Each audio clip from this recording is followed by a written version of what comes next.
నేనేమంటున్నా రామన్న మిమ్మల్ని అంటే,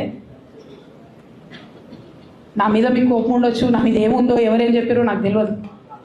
నేను మాత్రం నా ప్రాణం పోయినా కేసీఆర్ గారికి హాని జరగాలని కానీ కేటీఆర్ గారికి హాని జరగాలని కానీ కోరుకోను. అది నా నైజం కాదు.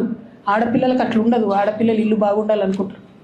నా మనసుకి ఎంత గాయమైతే, నాకు ఎన్ని అవమానాలు అయితే, నాకెంత ఇన్సల్ట్ అయితే, నా మీద ఎన్ని కుట్రలు జరిగితే నేను ఇట్లా మాట్లాడుతున్నది నా బాధ, ఇది నా ఆవేదన. నాన్న చూస్తలేరేంది వీళ్ళనన్నది ఆవేదన, చూసుకుంటే క్షమిస్తారేంది ఇంకెన్నిసార్లు క్షమిస్తారు అన్నది నా బాధ. అంతే తప్ప నాకేం కోపం ఉంటుంది? ఎందుకు కోపం ఉంటుంది? నాకు ఎన్ని జన్మల పుణ్యం ఉంటే కేసీఆర్ లాంటి తండ్రి దొరుకుతాడు? కోట్లలో ఒకరికి ఉండేటటువంటి తండ్రి నాకు దొరికిండు. ఆయన లేకపోతే నేనెవరు ప్రపంచానికి తెలుస్తుందా? నాకెందుకు అవసరం ఉంటుంది?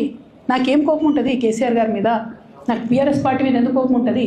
నాకు 27 సంవత్సరాలు ఉన్నప్పుడు నేను నా కొడుకుని చిన్న పిల్లగాన్ని పసిగుడ్డుని ఎత్తుకొని ఇక్కడికి వస్తే ఆ రోజు నుంచి ఈ రోజు వరకు నేను రోడ్డు మీదనే ఉన్నా, ఉద్యమాలే చేస్తున్నా, పోరాటాలే చేస్తున్నా, తెలంగాణ ప్రజల కోసం పనిచేస్తున్నా.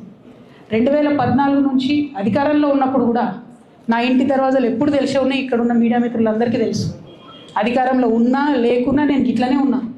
అధికారంలో ఉన్నప్పుడు నన్ను ఏమి సాగనీయకుండా నన్ను ప్రతిపక్ష ఎమ్మెల్యేని చూసినట్టు, ప్రతిపక్ష ఎంపీని చూసినా నేను ఇట్లనే ఉన్నా, ఓపెన్ మైండ్తోనే ఉన్నా.